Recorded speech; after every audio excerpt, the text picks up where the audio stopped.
Di situ kan Bude teriak tiba-tiba, astagfirullah katanya kan. Karena dari bunyi ember juga sih, yang peluntang gitu kan. Kan embernya gede-gede gitu. Terus kita lari spontan gitu kan, kita ngelihat keadaannya. Nah, disinilah yang bikin kita kayak gak nyangka banget gitu. Gimana tuh? Dia langsung meninggal di situ. Innalillahi. Meninggal di situ? Meninggal di situ. Pengajian tuh baru mau mulai, pengajian yang mau ngepuk itu tiba-tiba ada kelelawar gede banget. Kelelawar gedenya seorang. Kayak orang gedenya? Iya, jadi gede kayak banget. tangan kita tuh gimana sih, tangan kayak selebar tangan kita kalau lagi Gini? mengebentang, nah gitu. Itu kelelawar, tapi tanpa pikir panjang si Pak D langsung ngambil golok, dilempar lah tuh ke arah kelelawar itu. Itu terbangnya di atas jamaah atau gimana? Jadi masuk dari, kan itu plafonnya masih, bukan plafonnya, apa sih namanya, masih genteng biasa ya kan, banyak lubang-lubang. Itu dijebol, dar gitu kan, otomatis semuanya kaget tuh. Saya juga lagi di belakang juga ikut kayak, apa sih gitu. Tapi memang waktu itu anak kecil malah pada dimundurin, maksudnya kayak, jangan ini gitu kan, takutnya diserang. Karena posisinya mau nyerang pade saya. Rumah dibangun di tempat yang bukan seharusnya, dan juga ada tambahan memang jadi tumbal dari yang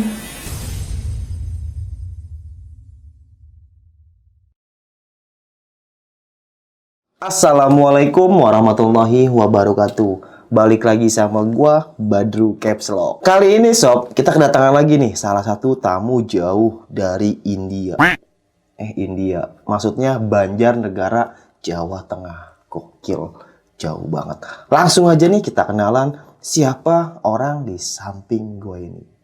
Halo Mbak. Halo. Jawane ngendi? Jawane Banjar, Mas. Piye kabar ya? Alhamdulillah apik. Apik ya. Ya. By the way nih Mbak Mia, ya. Banjarnegaranya di mana Mbak? Di Binorong. Pasar Binorong. Oke. Di pasarnya? Ya, ada daerah Pasar Binorong. Oh, di pasarnya. Enggak. RT berapa Mbak? Saya lupa itu. Lupa ya. Oke, dari Banjarnegara ke Jakarta, berapa pintu tol yang Mbak lewatin? Enggak saya hitung sih. Enggak dihitungin ya? Saya hitungin. Ikan dihitungin. Payah nih Mbak Mai. Bercanda ya Mbak ya. Sebelum kita lanjut ceritanya, buat teman-teman yang belum subscribe, jangan lupa subscribe dan diaktifkan loncengnya. Buat teman-teman yang udah subscribe, kita banyak-banyak terima kasih.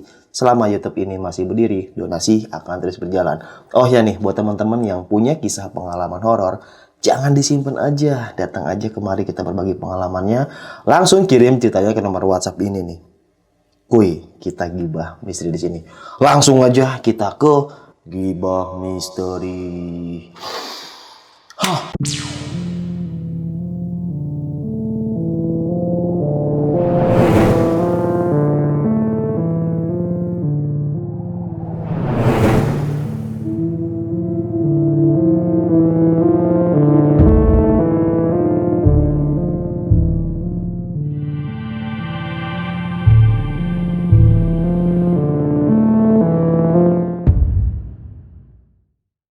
Halo Mbak Mia. Halo. Gimana nih Mbak kisah pengalaman horornya dulu Mbak nih? Ya, kisah ini kejadian pas aku SMP ya. Iya. Ke umur masih SMP lah ya, masih berapa lah itu, tahun 2007. 2007. 2007. SMP 2007, sekarang 2028. 2022. Berarti umurnya 29 30. Ya, sekitaran gitu. Banyak umurnya. Iya. Oke, gimana tuh Mbak kisah? Jadi di sini tuh aku mau nyeritain soal kejadian yang terjadi sama keluarga padeku. Aku jelasin dulu ya. Padeku tuh punya 3 anak. Oke. 2 laki-laki, 1 perempuan. Yang pertama laki-laki namanya Mas No.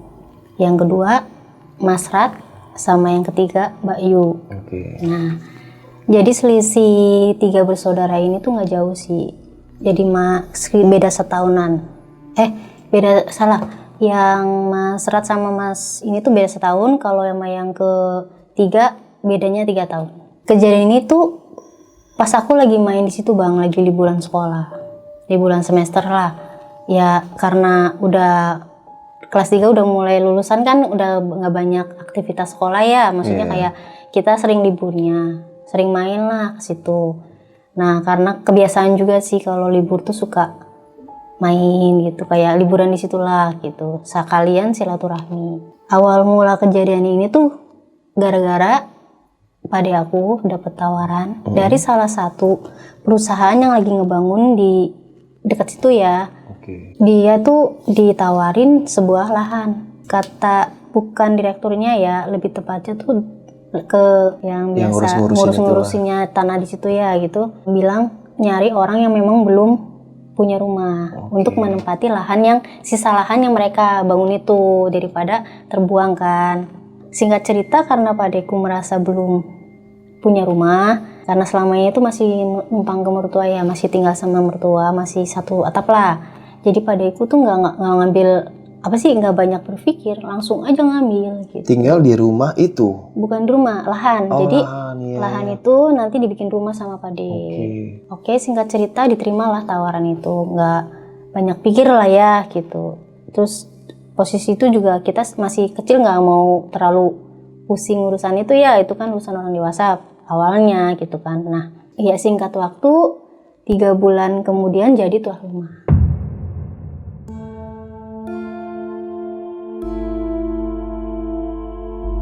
Bukan rumah yang tembok gitu sih, kalau orang Jawa dulu kan masih rumah-rumah yang pakai bambu, pakai bambu-bambu gitu. Nah, jadilah itu juga mungkin udah termasuk lumayan ya. Makin seneng lah kita sebagai ponakan apa keluarga main ya, karena satu pade udah ada tempat sendiri gitu, lebih asik lah gitu. Habis itu kita main di situ. Saya tuh 2 minggu, saya liburan 2 minggu. Berapa hari setelah saya libur itu kejadian ini ke Mas Nonya.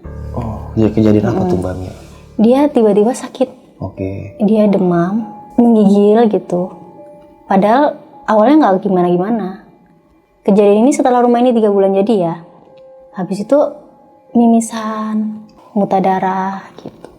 Ya gitu terus, diobatin sembuh gitu kan. Awalnya sebelum pindah ke lahan itu sehat-sehat aja? Iya, sehat-sehat aja. Maksudnya mereka nggak ada yang keluhan apapun gitu. Tadinya kan kita nggak mau ngambil ke situ ya, maksudnya nggak berpikir bahwasanya gara-gara rumah nih gitu. Masih kayak positif thinking aja. Masih diobatin herbal karena posisinya klinik atau puskesmas di situ lumayan jauh. Makan waktu lah, apalagi tempatnya pelosokan. Jalan. Jadi lebih milih herbal ya? Herbal dulu gitu. Tapi ya alhamdulillah memang ada perubahan sih, maksudnya ada sembuhnya gitu. Tapi ya gitu lagi gitu. Habis itu masih inget banget, dia tuh 2 hari sebelum kejadian tuh dia mau ulang tahun. Hari ulang tahun dia lah.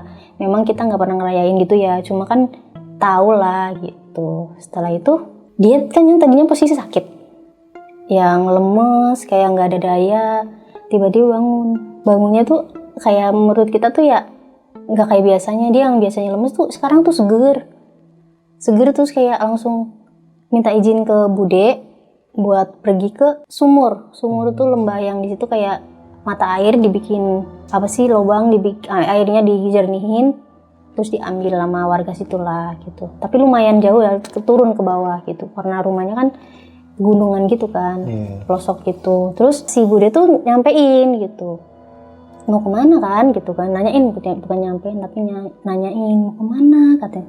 Aku mau ngangsu ya mah katanya, ngangsu di lembah.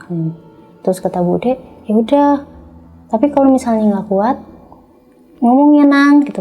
Kan kalau orang Jawa nang ya, kalau manggil ke lanang nang gitu kan. Si Mas No itu jawab, iya mah kalau suwe dijemput ya. Gitu. Nek aku suwe nang sumur, tolong aku dijemput.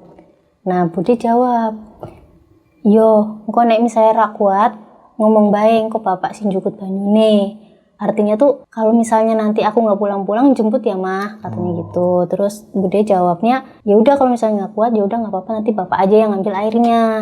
Nah habis itu diizinin dong, maksudnya kayak ya udah kalau dia mau, kalau dia kuat udah ngerasa sehat ya seneng lah kita pihak keluarga. Itu posisi saya tuh lagi main, maksudnya main di depan rumah, maksudnya lagi bikin, inget banget tuh lagi bikin yang kita HP-HPan tapi pakai tanah lumpur gitu loh, yang digituin gitu. Dibikin cetak HP. Nah gitu, terus si Mas Ratnya tuh lagi bikin saya boneka yang pakai pelepah pisang. dibikin rambut gitu. Masih ingat banget itu. Kita juga lihat si Mas No itu pergi, maksudnya jalan gitu ke arah lembah gitu. Tapi belum lama banget, baru beberapa langkah, tiba-tiba jatuh dia. Tertelungkup. Jatuh kayak kesandung gitu. Dia kayak kesandung. Posisi kita kan dari rumah kan lihatnya kayak gitu. Tapi yang bener-bener persis ngeliat tuh Bu Desi. Di situ kan Bude teriak tiba-tiba, astagfirullah katanya kan. Karena dari bunyi ember juga sih, yang pelontang gitu kan. Kan embernya gede-gede gitu. Terus kita lari spontan gitu kan. Kita ngeliat keadaannya. Nah, disinilah yang bikin kita kayak nggak nyangka banget gitu. Gimana tuh? Dia jatuh tersandung ya, dia langsung meninggal di situ.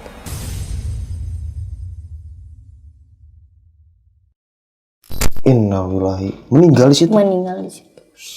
Bener-bener tanpa ada pesanan atau apa, ibaratnya cuma dia bilang mau ngambil air aja gitu kan. Tiba-tiba baru berapa langkah dia kesandung, jatuh terus meninggal. Pas meninggal itu tuh kita baru ingat itu tuh hari ulang tahun dia. Ulang tahun umur dia meninggal. 17 tahun nih. Jatuhnya gimana Mbak Mia?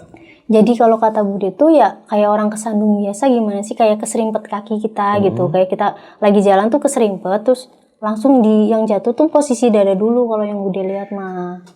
Jadi tangan dia nggak sempet nahan. Langsung dek. Iya gitu, langsung dek. Terus dia habis itu kayak emang nggak gerak kan. Nah Bude kan teriak yang astagfirullah gitu. Nah kita kan pasti anak-anak langsung kayak apa gitu kan, ikut lari lah. Nah di situ emang kita nyaksiin sendiri. Nyaksiin sendiri orang yang seger buger, orang yang tadinya pergi izin baik-baik gitu, maksudnya nggak ada niat yang gitu loh ibaratnya, terus tiba-tiba kayak gitu loh. Dan tiba-tiba meninggal. Di situ kita panik dan posisinya tuh Pade lagi nggak ada. Pade lagi, kalau orang sana tuh bilang lagi cari kayu tuh, lagi apa sih namanya tuh lupa lagi saya. Pokoknya ngambil kayu lah ya gitu kan. Terus kata Bude teriak ke Mas Ratnya tuh, panggil bapak gitu. Soalnya kan dia udah nggak ada napas. Dan di situ tuh rumah jarang bang. Rumah tuh masih kayak berapa meter lah, gitu ya. Masih jauh. Jadi tetangga kalau misalnya kita teriak baru bisa ngeliat kalau ya memang kita keras gitu kan. Nah nggak lama tuh para tetangga datang kan. Ada beberapa orang datang. Pas si dicek dan bilang meninggal itu, kita nggak semuanya nggak percaya, nggak mungkin salah gitu kan. Tapi pas sebenarnya Bude udah tahu nih anaknya memang udah nggak ada, tapi kayak bikin nggak mungkin, nggak ini cuma kayak nafasnya kesedak aja, dia lagi pingsan gitu. Terus si warga bilang udah nggak ada Bu, udah nggak ada, si Nonya udah nggak ada, ikhlasin gitu kan. Singkat cerita diangkat si Mas Nonya, dan ada salah satu warga yang inisiatif, dia ngecek TKP yang tadinya Mas No jatuh tuh. Karena sekalian ngeberesin ember yang buat ngangsu itu kan di tengah jalan ya. Dan yang bikin anehnya lagi bang, aspal tuh masih baru, masih bener-bener baru, masih bener-bener halus, jarang banget motor atau mobil yang lewat. Kalaupun tersandung harus ada bekasnya dong. Kata warga yang lihat, pas dicek nggak ada apa-apa. Ya nggak ada apa-apa, jadi bersih gitu. Dan di situ kita masih belum ambil pusing, masih kayak mikir positif aja lah gitu. Mungkin emang udah jalannya ya si Mas No gitu. Tapi dia tersenyum sih bang, si Mas No nya. Meninggalnya senyum. Sih. Singkat cerita kan dimakamin.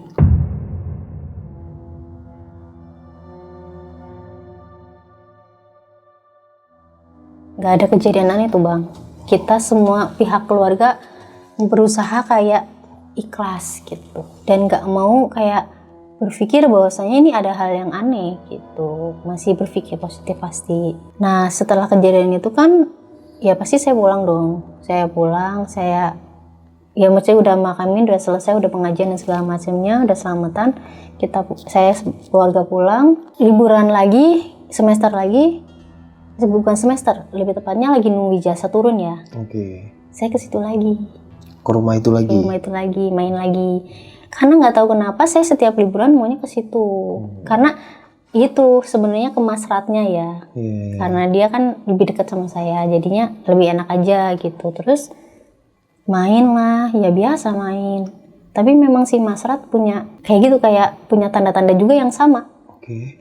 Dia sering pusing, sering lemes badannya. Tapi masih belum kayak yang Mas No ya. Kalau Mas No kan langsung kayak demam sama bener-bener mimisan gitu ya. Kalau Mas Rat ini ada sedikit pelan-pelan gitu. Tapi memang akhir-akhir sebelum dia ini juga kayak gitu, sama gejalanya sama si Mas almarhum Mas Nonya yang pertama kan. Saya juga masih kirain orang sakit biasa lah gitu ya. Udah Mas main gitu, maksudnya tetap main kita. Terus kebetulan dia suka banget burung dara. Dia tuh bener-bener kayak burung dara tuh. Tahu burung dara kan, Mu? Iya, tahu. Burung merpati ya kalau di sini ya. Burung dara, merpati. Oh beda ya, gitu. Pokoknya burung itu ya, burung dara. Dia pokoknya hari-harinya kalau memang udah selesai bantuin Bude Pade, dia selalu main dara. Nggak akan kemana-mana. Singkat cerita kita main, saya nyaksiin sendiri dia memang muntah darah. Muntah darah? Iya. Jadi dia tadinya batuk. Iya. Batuk, terus muntah gitu kan. Ya saya pikir kan mungkin kalau kita orang yang dulu tuh bilangnya TBC ya gitu ya, sakit-sakit begitu ya. Nah saya juga belum ngerti, belum paham banget, maksudnya kayak belum tahu lah, maksudnya masih ya nyimak aja lah apa yang orang dewasa bicarain pas itu. Oh ini mah sakit ini katanya gitu kan, udah dibikinin ramuan ini aja katanya. Bener tuh dibikinin herbal lagi, mendingan. Tapi memang karena riwayatnya Mas Rat ini tuh ya cukup bandel ya, pernah minum minuman keras juga. Batu es? Ya bukan, ya yang sekelas itu gitu katanya ya. Saya juga nggak tahu, belum tahu waktu itu. Cuma bahasanya minuman keras lah, minuman yang nggak boleh diminum. Kalau dulu Bude jawabnya gitu. Air kali. Iya gitu kan, itu kan bahaya ya di perut ya, bisa diare juga kan. Nah habis itu saya nyimak, saya dengerin, ternyata kalau di diagnosa dokter itu memang kayak TBC. Karena juga efek dari yang dia habis suka minum itu. Tapi sebenarnya kalau kata Bude tuh nggak lah, masih dia minum, maksudnya mencoba-nyoba yang kayak gitu tuh cuma kayak coba-coba aja gitu. Terus langsung sakit gitu. Ya awalnya kita mikirnya emang dari situ. Mesti ini gara-gara minum ini nih jadinya tuh kayak gini. Udah tuh di stopin, nggak ngerokok, nggak main, nggak apa. Almarhum yang pertama itu kan meninggal pas rumah itu usia 3 bulannya. Pas udah jadi 3 bulan, Mas No sakit yang pertama itu. Nah pas udah ke 6 bulannya, berarti 3 bulan setelah Mas No meninggal itu kan si Mas Rat nih adiknya sakit yang nomor 2. Yang gejalanya sama kayak tadi yang saya ceritain, kayak gitu. Nah detik-detik ini dia masih umur 16 tahun. Nah yaitu dia sakit tuh ya. Sakit itu selama 3 bulan itu kurang lebih. Dia muntah darah, terakhir muntah darah. Tapi posisinya saya udah pulang tuh. Cuma sebelum saya pulang, dia sempat ngomong kayak, kamu tuh yang hati-hati ya gitu. Kamu tuh ibaratnya Cak Ayu jangan macem-macem lah, yang hati-hati. Anak cantik tuh gak boleh macem-macem, yang hati-hati gitu. Ya saya pikir itu celoteh seorang kakak aja, maksudnya kayak lagi nasihatin. Cuma jaga diri. Dia sukanya tuh ngerangkul. Ngerangkul kayak nepok-nepok gitu dari sini gitu kan, ditepok-tepok terus dinasehatin gitu. Ya saya masih kayak mikir biasa lah, maksudnya nggak, ya cuma manggut-manggut aja, polos aja gitu kan. Saya pulang dong, udah selesai liburan saya pulang. Mungkin baru 1 minggu lah saya pulang di rumah saya. Masuk sekolah lagi nih, baru hari pertama saya masuk sekolah karena mau ada acara lah buat kelulusan gitu. Tiba-tiba saya diparanin sama paman saya, datang ke saya ke sekolah saya dijemput ke SMP dulu tuh, dijemput, nggak ada ngomong, nggak ada apa, pokoknya dia bilang ayo ikut ke rumah Pade gitu. Terus ya saya juga orangnya waktu itu nggak terlalu banyak nanya, jadi kayak oh ya udah mungkin ada cara, pikir saya kan kayak gitu. Pas saya udah nyampe di situ saya kaget. Kenapa tuh? Ada bendera kuning.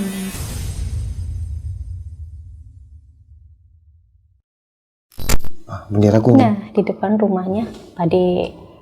Saya mikirnya masih mikir positif, mungkin neneknya loh, kan neneknya mertuanya dari Pade kan udah tua juga ya. Tapi saya lihat dia ada duduk sambil nangis gitu kan. Udah nangis tuh, saya masih kayak lik. Kalau orang Jawa kan manggil paman tuh lik. Kenapa sih, ada apa ini gitu kan. Terus kata paman, nah ini dia bilang, udah masuk dulu katanya. Masuk dulu ya katanya. Udah masuk, di situ saya baru tahu. Oke, kenapa tuh? Mas Rat meninggal. Innalillahi. Baru tahu. Di 6 bulan itu? Di 6 bulan usia rumah itu. Oke. Hari pas rumah itu. 6 bulan lah. Pokoknya 3 bulan setelah almarhum yang pertama ya. Terus kedua almarhum Mas Rat ini. Semoga amal ibadahnya diterima sisi Allah. Ya saya pasti histeris pasti. Orang yang paling terpukul pertama ya saya ya. Pas itu saya nangis jujuritan. Saya pikir enggak lah dia tidur. Dia tuh suka kayak ngeledek, suka kayak gitulah, maksudnya bercanda gitu. Mas tangi gitu. Saya bilang tangi mas. Enggak, aku tolani kalau siapa. Mas bangun mas, nanti aku mainnya sama siapa gitu kan. Terus dia pucet banget memang. Kalau ini dia pucet banget, badannya kurus banget mas. Bang, dia kurus banget. Sampai saya berpikir itu kayak bukan dia gitu kan. Ya saya cuma bisa nangis di situ, ditenangin sama yang lain. Sampai saya sambil ngelihat proses dimakaminnya. Saya mau nggak ikut. Ya saya kayak masih nggak nyangka aja lah ya, kayak orang yang selama ini kalau saya main ya dia yang saya uber gitu. Saya ke situ karena ada dia loh gitu, dia bisa bikin hidup suasana situ gitu. Terus udah kayak gitu, udah dimakamin, udah selesai, tahlilan malam pertama. Oke. Nah di sini nih hal mistisnya mulai terlihat.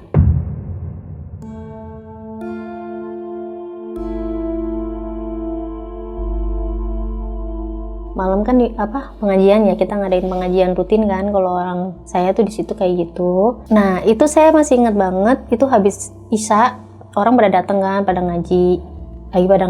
Posisi rumah Pak De tuh bukan rumah yang gede lah, cukup sepetak aja buat berapa orang. Di samping rumahnya tuh ada jendela dari bambu bang, bambu yang begini, belum ada kaca. Mereka nggak pernah pakai kaca karena rumahnya bambu semua ya. Posisi saya ini kan orangnya pada ngaji di sini. Di bawah jendela itu nih. Nah saya di seberangnya duduk di dipan, kayak di bangku kecil tuh. Kalau di sana namanya dipan kan, tapi saya nggak tahu kalau di sini ya. Di situ di pangkuan nenek saya. Jadi saya posisi tidur miring menghadap ke jendela yang di samping itu. Pas lagi mereka ngaji, saya lihat ada sekelebatan bayangan lewat 2 kali. Pertama ke belakang, nah nggak lama ke depan, balik lagi. Dari situ dia berwujud. Itu Mas Rat. Sosoknya Mas Rat. Dia pakai kemeja putih, bajunya bersih banget. Beda dengan apa yang kita lihat pas tadi dimakamin ya. Sebelum dimakamin, di situ dia ngelambain tangan, kayak mungkin darah gitu kan. Di situ saya histeris. Itu Mas Rat gitu. Terus akhirnya semua yang pada ngaji tuh nengok dong ke arah jendela. Mana nggak ada. Sampai kayak rusuh lah gitu. Habis itu saya benar-benar lari, bangun dari pangkuan nenek tuh, saya lari keluar, ngecek itu jendela dari luar. Saya ngecek tuh jendela, emang nggak ada siapa-siapa bang. Dan posisi penerangan di situ tuh belum ada yang namanya lampu depan, lampu belakang, samping nggak ada. Jadi kita cuma menggunakan cahaya dari dalam. Masih lampu yang 5 watt gitu loh, yang warna orange ya, gitu. Yang warna kuning itu. Iya itu juga termasuk mahal kan dulu kalau bagi orang situ gitu kan. Habis itu kok saya nangis kejer tuh. Saya masih bilang itu Mas Rat tadi ada di situ, masih ada gitu kan. Saya ditarik ke dalam, ya suruh istighfar, saya dikasih minum, dan pokoknya ditenangin lah. Nah singkat cerita, udah selesai pengajian kan, saya tertidur tuh bang. Pas habis kejadian itu, habis nangis kejer, mungkin capek ya, saya tidur. Tapi jam 2:30 saya mendusin. Kebangun tidur. Kebangun tuh. Semua posisi orang pada tidur ya. Saya tidur di samping bibi saya. Posisinya kita miring ke kanan semua. Jadi karena ya rumahnya kecil ya, intinya ranjangnya juga nggak seberapa. Jadi kita tidurnya kakinya rada nekuk gitu. Kita di situ tidur ada berapa orang saya lupa. Tapi saya ingat banget di belakang saya tuh bibi saya. Saya bangun, saya mau minum. Nah pas saya bangun minum, saya dengar itu burung dara pada bunyi. Burung dara. Burung darahnya si almarhum ada bunyi. Bunyi suara atau bunyi Iya, apa? kayak biasa, kayak dia mainin. Krokok gitu ya. Iya, kalau misalnya bisa, kenapa saya bilang itu kalau ada yang mainin, ya saya suka lihat kalau dia lagi mainin burung dara tuh kayak gitu, prit prit. Kan ada yang si pritannya tuh kan ya, prit prit. Saya nggak jadi minum, saya samperin ke arah kandangnya. Saya nggak ada pikiran yang gimana loh bang, masih mikir saya kayak masih ngerasa dia ada gitu. Pas saya ke belakang, saya nengok kanan, saya nengok kiri, itu nggak ada apa-apa. Memang nggak ada apa-apa, cuma itu burung dara tuh semuanya kayak ada orang yang mainin, gimana sih? Terus mereka ngumpul jadi satu. Jadi kayak seakan-akan tuh memang ada yang lagi mainin. Mereka turun semua dari kandang mereka masing-masing. Kumpul di situ. Posisi gelap loh bang, maksudnya penerangan cuma dari dalam ya. Tapi kan jelas, maksudnya segelap-gelapnya di kampung kan pasti ada sinar bulannya, suara jangkrik lah gitu. Nah itu semuanya kumpul tuh darah. Saya cuma kayak lagi merhatiin, saya diem gitu kan merhatiin. Saya dikagetin di belakang. Sama? Bibi saya. Ternyata bibi saya tuh tahu saya bangun. Katanya kan, ngapain? Ngapa kue nang kene? Kesambet kok, katanya. Ngapain kamu kesini? Kesambet ntar, udah malam juga, kata itu kan. Saya nggak jawab bang, saya cuma masih kayak fokus ngeliatin satu titik itu. Saya mikirnya gini, itu burung posisinya sama kayak pas almarhum masih hidup. Ada priwitnya. Tapi pas saya datang ke situ memang priwitnya nggak dengar. Saya nggak bunyi, cuma kayak burung kumpul aja gitu. Tapi pas saya masih di dalam, pas saya buka pintu baru tuh suara priwitnya hilang. Gitu. Tapi seolah-olah itu kayak ada orang yang lagi main, kan? Gitu ngasih nah gitu mungkin gitu kan. Mungkin yang maksudnya yang kita nggak bisa lihat mungkin kayak gitu ya gitu. Cuma saya nggak diliatin sosoknya. Saya malah kaget karena si bibi saya manggil gitu. Pas saya ngeliat itu mah kayak biasa, kayak cuma heran aja kok. Saya lagi ngabungin kok kayak sama ya, kayak masih ada yang ini ya gitu. Siapa ya? Saya masih kayak gitu, masih berpikir kayak siapa sih gitu kan. Nah kagetnya karena bibi bener-bener narik, udah masuk. Saya sampai dipaksa tidur, sampai muka saya tuh ditutupin pakai kain. Udah tidur katanya kan. Udah tidur katanya. Nah singkat cerita, udah pagi. Itu malam pertama ya. Malam ketiganya ada lagi kejadian.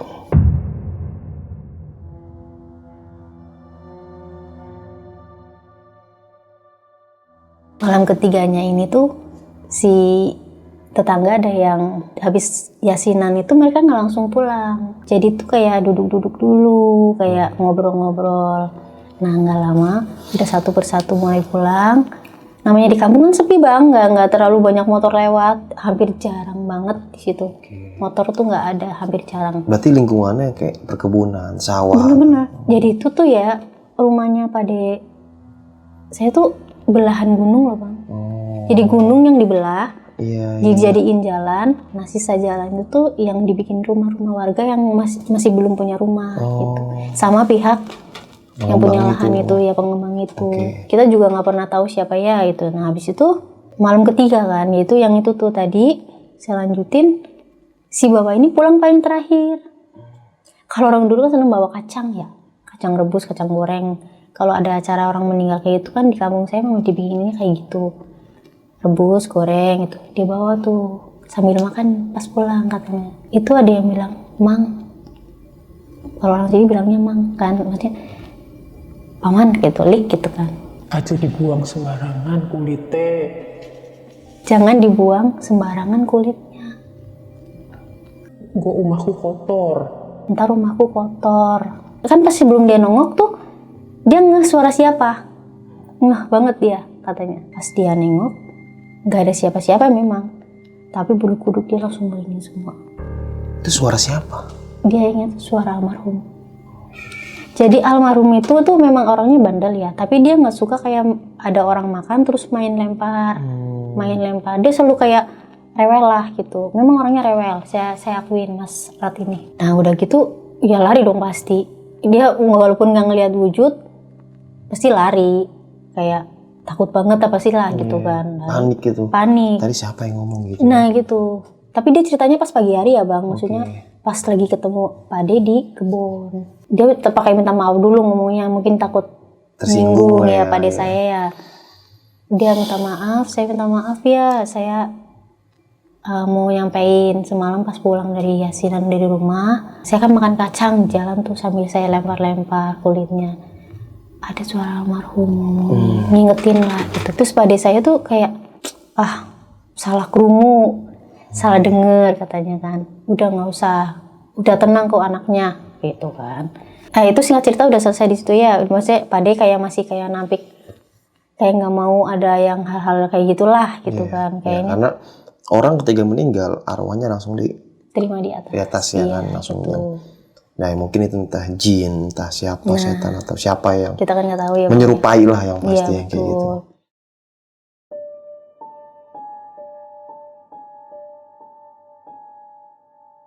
100 hari kan kita ngadain 100 harian itu kalau di Jawa tuh namanya ngepuk. Apa tuh? Ngepuk itu udah ikhlasin, udah maksudnya udah selesai kita ngadain selamatannya. Jadi itu orang itu udah kita ikhlasin, udah menurut kita itu udah benar-benar nyatu sama tanah dan udah kembali sama yang Kuasa.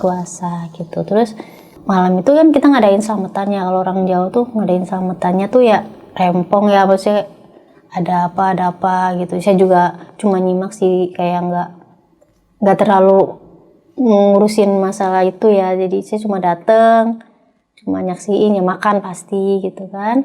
Baru aja pengajian tuh baru mau mulai, pengajian yang mau ngepuk itu tiba-tiba ada kelawar gede banget. Kelelawar gedenya seorang. Kayak orang gedenya. Iya, jadi gede kayak banget. tangan kita tuh gimana sih, tangan kayak selebar tangan kita kalau lagi Begini. mengebentang, nah gitu. Itu kelelawar tapi tanpa pikir panjang si Pak De langsung ngambil golok, dilempar lah tuh ke arah kelelawar itu.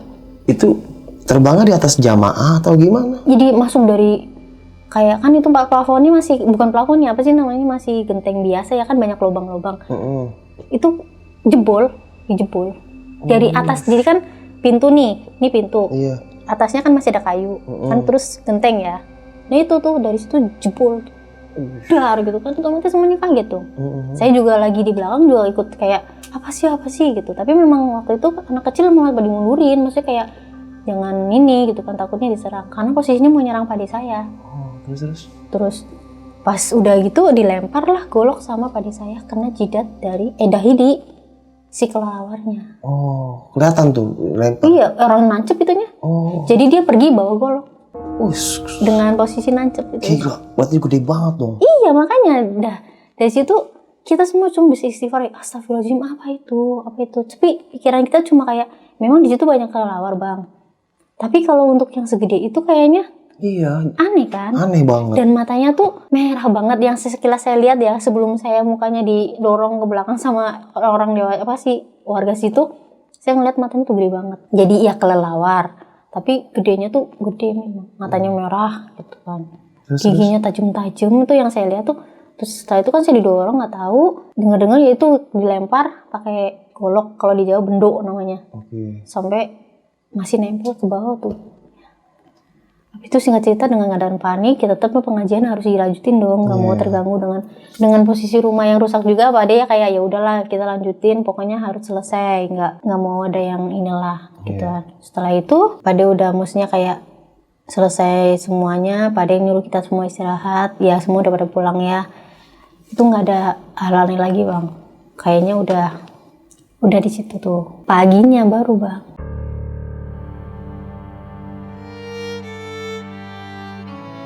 ada warga sekitar laporan.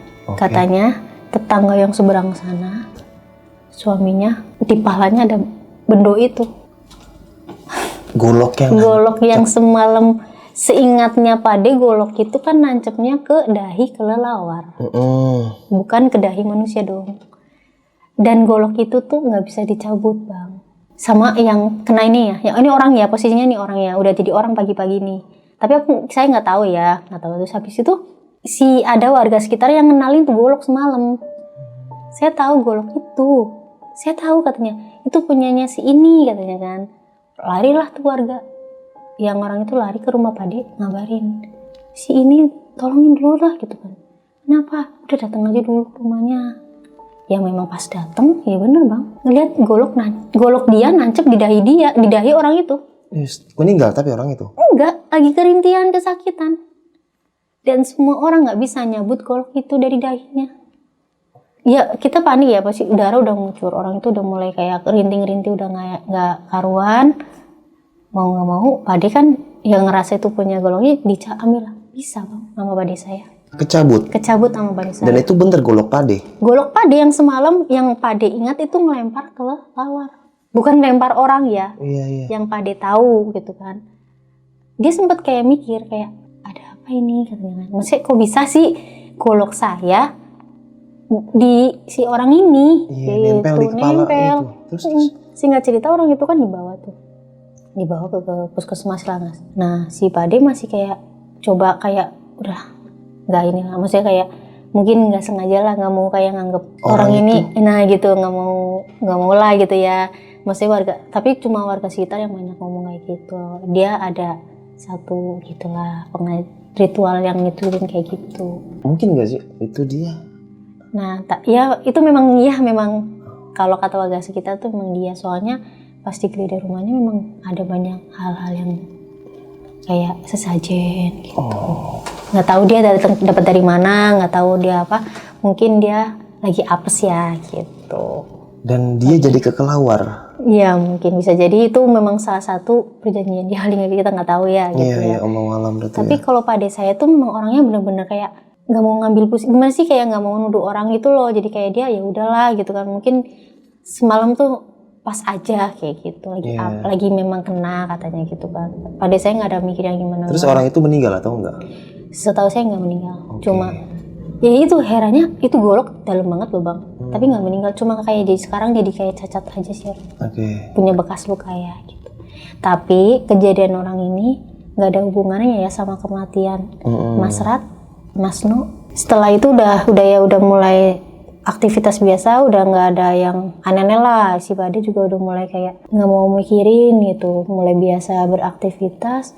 Nggak lama Bude yang sakit. Setelah usia Uma itu 9 bulan. 9 bulan berarti selisih 3 bulan. 3 bulan setelah Mas Rat meninggal. Jadi cuma berapa hari lah, orang malam Rabunya habis ngadain yang 100 hari gitu kan. Nah 3 hari setelahnya langsung udah sakit. Sakitnya dia demam dulu, tapi dia ngeluhnya di dada. Dia bilang dadanya sakit, kayak orang tuh kayak ada yang mau nyabik kayak gitu, yang dia rasain ya. Terus katanya, saya suka lihat ada yang terbang-terbang katanya di atas langit-langit rumah kalau dia lagi istirahat gitu. Padahal kita nggak ada ngeliat apa-apa gitu. Tapi yang pas Bude sakit ini saya nggak di situ ya bang. Maksudnya saya udah nggak pernah, jarang main lah karena udah nggak ada yang saya bisa ajak main lah. Kayak yang satu juga nggak terlalu deket gitu. Jadinya saya lebih seringnya mainnya cuma kalau ada acara-acara aja gitu. Tapi karena ada acara yang 100 hari terakhir tuh ya, dengar si Bude sakit kurang lebih 3 bulan. Gejalanya gitu katanya, sering ngigo, dadanya sakit, udah sakit gitu, mimisan, muntah darah. Yang diheran badannya kecil, perutnya gede. Badannya kecil, perutnya kayak kembung gitu. Kayak kembung gitu. Adekku tuh memang nggak tahu ya orangnya gimana, masih kayak positive thinking aja. Jadi ini tuh sakitnya tuh ya sakit biasa gitu. Memang karena kita ya lagi dikasih cobaan sakit aja gitu. Adekku tuh orangnya gitu banget. Jadi terus diobatin biasa secara herbal. Sembuh, kumat gitu gila terus sampai bener-bener udah 3 bulan lebih sehari lah. Meninggal aja. Dia meninggal juga dengan keadaan yang malah lebih kasihan banget. Kondisinya? Saya mendengar ceritanya tuh kayak kondisinya kasihan. Dia tuh perutnya gede, ngucur darah dari hidungnya. Dari hidung? Terus muntah darah gitulah. Itu sebelum sakaratul maut ya. Terus ya sakaratul juga susah bang. Jadi dia tuh sampai nganga terus gitu. Udah nggak dimungkirin yang meninggal kan bang ya, meninggal dunia setelah 3 bulan Mas Rat meninggal kan. Nah singkat cerita si Bude ini cuma gejalanya kan gitu aja, yang nggak ada yang namanya gangguan-gangguan yang kayak aneh-aneh gitu loh. Maksudnya ya memang cukup memprihatinkan pas dia sakaratul maut ya, yang saya simak lah dari cerita yang saya dengar, susah. Jadi kayak orang tuh kalau bahasa matanya tuh dia kayak minta tolong gitu, kayak seakan-akan tuh dia ngomong-ngomong sesuatu tapi dia nggak bisa ngomong gitu. Jadi kayak pas sakaratul maut kayak pengen ngomong Nah gitu, mungkin udah mulut udah nganga ya, udah mimisan juga, tapi mata tuh masih kayak berusaha untuk orang mengerti katanya. Kayak gini kali ya? Ya mungkin gitu, kayak pengen ngomong gitu. saya ada mungkin ada apa gitu kan. Terus Ada yang mau disampaikan lah. nah gitu. Tapi kan kita semua nggak tahu ya, nggak ngerti. Ya akhirnya kan meninggal ya. Itu warga mulai Mulai apa tuh? datang ke rumah Pak D itu dengan bilang kayaknya ada yang nggak beres. Karena udah mulai ada yang ngeh nih dengan meninggalnya Mas No. Iya, tiga-tiganya. Iya, sama usia, maksudnya lebih tepatnya tuh mereka kayak anehnya tuh Mas No kan ke Sandung aja, tapi setelah Mas No meninggal 3 bulan tinggal Mas Rat. Mas Rat udah meninggal 3 bulan tinggal si Bude. Gitu kan, kayak orang lama-lama kayak mikir ya, maksudnya kok aneh ya gitu ya, ada apa ya gitu. Ya itu disampaikan lah ke Pak D. Awalnya Pak D masih biasa gitu dengan pendiriannya, kayak udah takdir mau gimana lagi.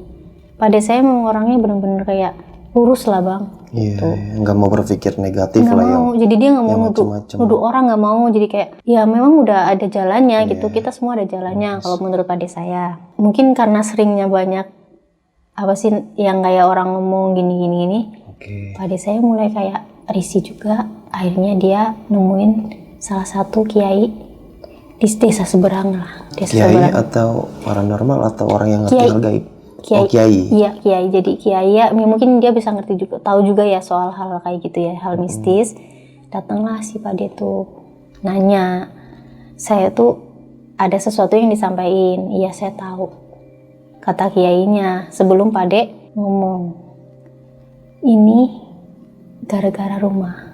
Apa? Gara-gara rumah. Rumah dibangun di tempat yang bukan seharusnya. Jadi secara tidak langsung itu, kalau secara mata goib yang dilihat dari Pak Kiai itu ada kerajaan di situ.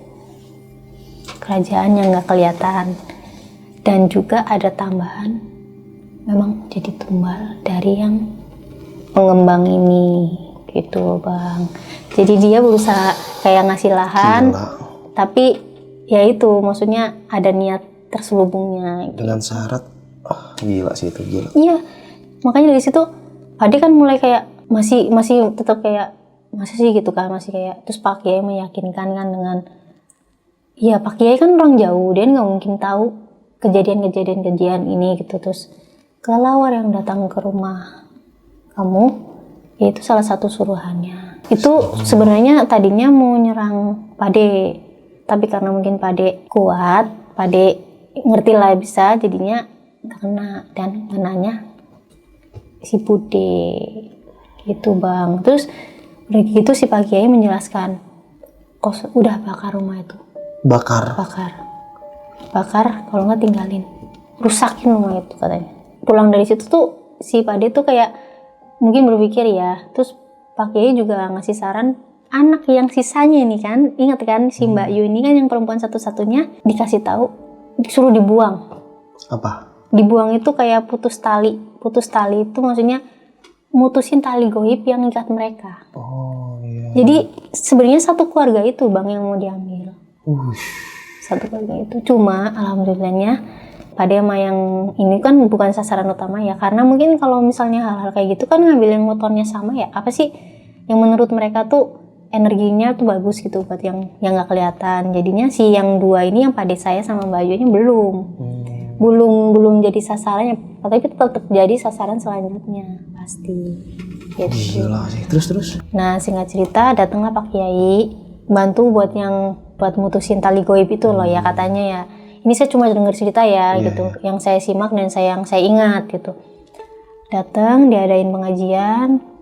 Itu tuh kakak Mbak Yang ini yang nomor 3 ini kan umurnya juga udah lumayan gede ya, maksudnya soalnya jaraknya nggak jauh-jauh juga ya. Yang saya lihat tuh dia dilempar dari jendela rumah. Dilempar. Jadi kayak didorong, maksudnya kayak seakan-akan udah kamu bukan anakku lagi kayak gitu. Jadi kayak itu katanya syarat putusin tali goib itu loh. Terus dimandiin air doa gitu dari Pak Kiainya, dua-duanya Pak De sama Mbak Yu ini. Terus rumahnya dibongkar, terus si Pak De geser. Jadi geser ke lahan yang bukan punya yang pengembang itu ya, beda lah, lahan dia sendiri gitu, lahan punya mertuanya. Jadi rumah itu dihancurin tapi dia bikin lagi di sebelahnya. Tapi sebelah itu tuh bukan bagian yang punya itu, jadi udah beda wilayah lah mungkin lah, kata si Pak Kiainya kalau mau bikin di sini aja. Jadi rumah itu ya dikelasin lah. Sebenarnya ya dibakar, rumah itu dibakar habis seisi-isinya. Jadi bener-bener Pak De tuh suruh bikin baru lagi. Dihancurin apa dibakar jadinya nih? Dihancurin dulu terus dibakar. Jadi nggak ada barang yang harus dibawa, kayak kayu-kayunya tuh walaupun masih bagus nggak boleh dipakai lagi. Udah jadi biar lebur jadi satu di situ. Bener-bener udah dileburin. Singkat cerita, Pak De di situ cuma bisa kayak meratapilah nasibnya. Kenapa dia ngerasa mungkin kok dia terlambat tahu soal ini. Kok dia kayak kenapa dulu tuh dia nggak berusaha dulu gitu loh. Kenapa udah kejadian kayak gini, anak istrinya tuh udah nggak ada, baru kebuka gitu. Terus sekarang dia ibaratnya hidup sama satu anak di tempat yang nggak jauh lah dari apa yang dia rasain kemarin kan. Lambat laun dia cuma bisa ikhlas, cuma bisa kayak nerima, sabar pastinya ya gitu. Terus saya juga sebagai pihak keluarga, kok semua keluarga lah cuma bisa kayak ya udah ikhlas. Kita apalagi yang mau kita sesalin. Semuanya kan udah kejadian gitu. Pak De juga alhamdulillah selamat lah ya. Maksudnya masih ada kesempatan untuk Pak De dan Mbak itu ngejalanin hidup lagi gitu. Ya alhamdulillah sih sekarang Pak De memang udah bahagia sih, udah punya kehidupan lagi gitu. Maksudnya udah nikah lagi lah gitu. Terus ya anaknya yang perempuan juga udah alhamdulillah udah nikah. Ya sehat walafiat sampai sekarang gitu. Jadi nggak ada hal-hal aneh lagi setelah hal itu, setelah ngaji dan yang tali goib itu diputus. Udah sih baik-baik aja. Alhamdulillah masih sehat lah sampai sekarang. Ya mungkin itu aja kali ya Bang, yang saya sampaikan kisah saya. Nah nih Mbak Mia, tadi kan orang yang sama Pak De dilempar pakai golok palanya itu kan kena. Mungkin gak sih kalau dia masih ngejar-ngejar itu? Enggak sih, dia kan sebenarnya kayak pesuruh juga ya. Mungkin ya pesuruh ya, mungkin ya dia dapat iming-iming apa kita nggak tahu ya. Soalnya setelah dia sembuh juga dia datang minta maaf. Dia ngakuin. Tapi sempat maksudnya kayak warga tuh kayak ini. Dikucilkan pasti Bang. Pasti diusir dari keluarga, dari apa sih? Warga-warga wilayah dari situ nggak boleh di situ lagi, suruh pindah lah gitu. Karena dan dia pindah ya. Tapi ya udah minta maaf juga sama Pak De kan ya. Kembali lagi Pak De saya kan memang orangnya ya begitulah. Alhamdulillah pemaaf ya gitu. Walaupun dia mungkin dibilang sakit, sedih, iyalah. Ya pastilah. Gitu. Ya mungkin ya balik lagi takdir semuanya Allah yang nentuin. Cuman kan kenapa sih gitu, ada apa sih kayak gitu kan. Dan orang yang dulu nawarin tanah itu sempat ketemu Pak De sama dia? Enggak. Kebetulan yang di situ bukan orang situ semua Bang. Jadi ada yang dari, kalau pengembangnya langsung mah orang kota ya pasti. Saya nggak berani sebutin ya. Dan kalau orang yang menyalurkan itu masih di situ-situ aja sih, nggak jauh lah gitu. Maksudnya masih cuma beda kecamatan aja gitu. Jadi bisa gak sih gue ngambil kesimpulan kalau ya keluarga itu emang buat tumbal gitu? Iya, bisa lah pasti. Kayak gitu ya. Karena selisihnya tuh 3 bulan. Sakitnya sama ya? Sakitnya sama.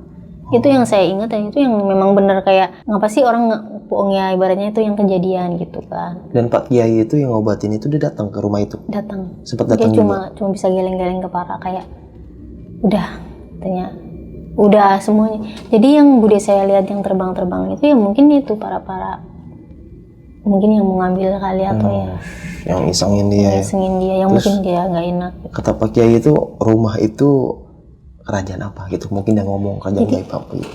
Kalau rumahnya sih nggak ada masalah ya, jadi gitu. Tempatnya gitu kan. Jadi itu tanah itu kan dibikin dari gunung yang dibelah. Ya namanya orang proyek, orang pengembang, mana mau mereka tahu sih ada apa dan apa di sini. Tapi kenapa bisa orang apa sih yang penguasa di situ tuh kayak minta sesuatu karena ada perjanjian juga. Tuh, mungkin kayak ada syarat-syarat tertentu ya itu mungkin salah satunya kayak gitu. Kalau emang itu beneran dia minta syarat kayak gitu, ya jahat banget gitu Iya. jadi orang.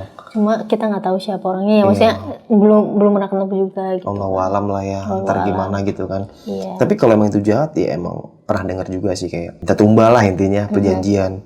Ya itu orang serakah banget gitu kan. Dia keuntungan dan merugikan orang lain gitu. Jadi itu masih berjalan, masih biasanya juga masih ada sih maksudnya. Masih ada. Rumah itu Rumah Pak D masih di situ aja sih. maksudnya yang rumah yang dibakar dihancurin itu masih tanah kosong apa? Ya Jadi masih tanah kosong, nggak ada yang waring nepatin. masih sampai detik ini Masih detik ini. masih tanah kosong. Masih tanah kosong. Jadi Pak D saya tuh cuma bikin yang bukan ininya lah. Maksudnya bukan kawasan yang itu. Jadi kayak dikasih tahu Pak Kiainya, kamu geser ke sini. Oke. Insya Allah kedepannya nggak ada apa-apa lagi katanya gitu. Tapi memang alhamdulillah saran dari Pak Kiai memang nggak salah. Alhamdulillah lah ya. Alhamdulillah. Dan terus warga-warga lokal tahu tuh tentang kisah tanah itu, Mbak.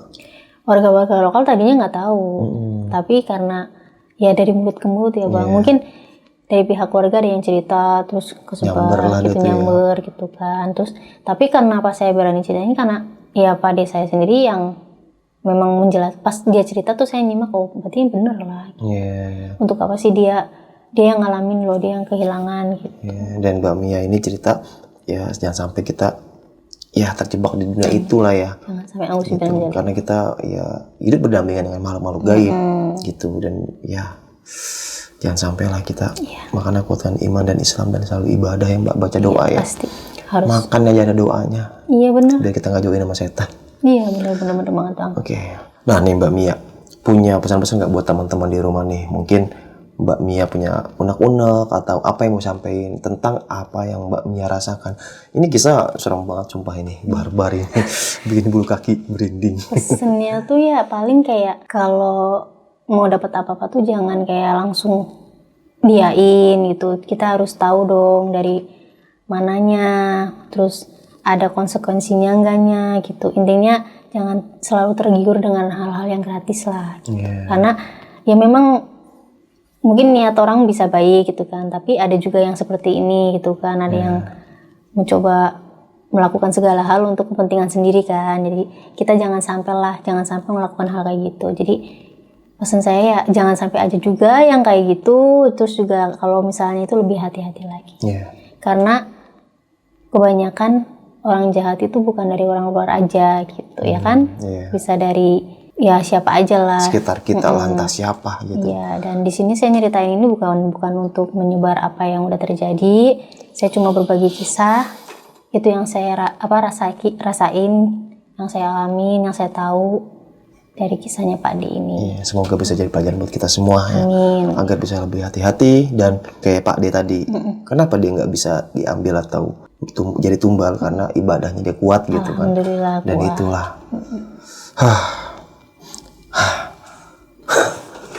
Gimana nih? Kok bang gitu sih? Tahu gak kalian sekarang jam berapa? Jam 12:30 malam. Goks. Oke sob, mungkin cukup sekian nih kisah pengalaman horor yang dialami sama Mbak Mia ini. Bisa kita ambil segi positifnya, buang jauh-jauh negatifnya. Jadi balik lagi, dimanapun kita berada, kemanapun kita berada, jangan lupa selalu baca doa dan selalu ibadah kepada Tuhan yang Maha Kuasa. Dan cerita Mbak Mia ini banyak banget pelajaran yang kita ambil. Kuatkan ibadah dan kita selalu ingat dan selalu beribadah kepada Allah Subhanahu Wa Taala. Karena kita hidup memang berdampingan dengan makhluk-makhluk gaib. Tapi dengan kita dekat kepada Allah, ya kita selalu mendapat hidayah, selalu mendapat perlindungan dari Allah Subhanahu Wa Taala. Hanya Allah yang bisa melindungi kita. Jangan minta ke siapapun selain Allah. Amin. Terus bang, kalau gue pinjam duit, gimana bang? Kan gue minta tolong ke temen. Ya itu beda lagi konsepnya. Ya Allah minjam duit kan Allah nggak tinggal kan pakai perantara. Ntar yang jadi nggak gitu konsepnya. Jadi ya kita minta kepada Allah dan Allah nanti kasih perantara. Misalkan seperti ini, bang, ibu saya sakit gitu kan, ya ke dokter dan Allah memberikan kesembuhan melalui dokter itu, kayak gitu kurang lebih. Ya, jadi balik lagi kita minta kepada Allah Subhanahu Wa Taala dan nanti entah dari mana dan gimana caranya hanya Allah yang tahu jalannya. Oke, mungkin cukup sekian aja ya. Dan gue Badrul Caps Lock mohon maaf jika ada kata salah yang sengaja atau nggak sengaja. Sampai jumpa di kisah selanjutnya. Wassalamualaikum warahmatullahi wabarakatuh. Mbak Mia, thank you banget ya jauh-jauh dari Jawa Tengah kemari. Dan ini cerita bener-bener barbar sih, Box. Sama-sama Bang. Dan waktunya istirahat ya Mbak ya. Oke. Good night dan teman-teman semua selamat malam dan semoga sehat selalu, mudahkan rezekinya, lapangkan rezekinya. Amin ya rabbal alamin. Dadah.